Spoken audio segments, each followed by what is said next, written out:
Baghdad کے بازار میں ایک حلوائی صبح صبح اپنی دکان سجا رہا تھا کہ ایک فقیر آ نکلا۔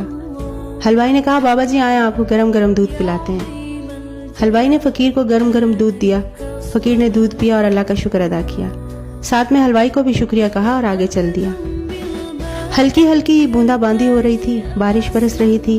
آگے ایک فاحشہ عورت اپنے دوست کے ساتھ بیٹھ کر موسم کا لطف لے رہی تھی۔ بازار میں کیچڑ تھا۔ فقیر اپنی موج میں بازار سے گزر رہا تھا کہ اچانک اس کے پاؤں سے کیچڑ کا ایک چھینٹا اڑا اور اس فاحشہ عورت کے لباس پر جا گرا۔ اس عورت کا دوست یہ دیکھ کر غصے میں آگ بگولا ہو گیا اور شدید غصے کی حالت میں اٹھ کر اس نے فقیر کے منہ پر تھپڑ مار دیا اور بولا کہ تمہیں چلنے کی تمیز تک نہیں۔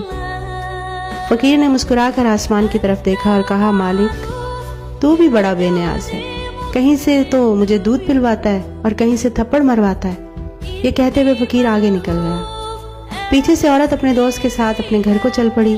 2-4 قدم چلنے کے بعد کیچڑ کی وجہ سے اس کا پاؤں پھسلا، وہ منہ کے بل گری اور شدید چوٹ لگنے کی وجہ سے موقع پر ہی فوت ہو گئی۔ شور مچ گیا کہ فقیر نے آسمان کی طرف منہ کر کے کوئی بد دعا دی تھی، اس وجہ سے یہ قیمتی جان چلی گئی۔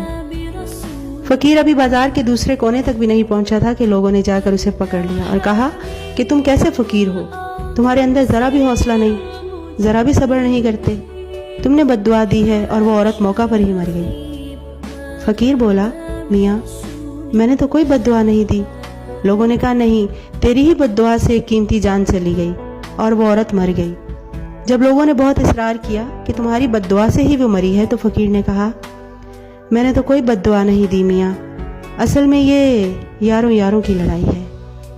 پھر سے کہا، میاں میں نے تو کوئی بد دعا نہیں دی، اصل میں یہ یاروں کی لڑائی ہے۔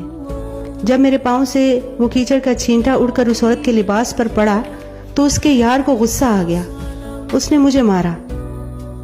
جب اس نے مجھے مارا تو پھر میرے یار کو بھی غصہ آ گیا۔ میں نے تو کوئی بد دعا نہیں دی میاں، اصل میں یہ یاروں کی لڑائی ہے۔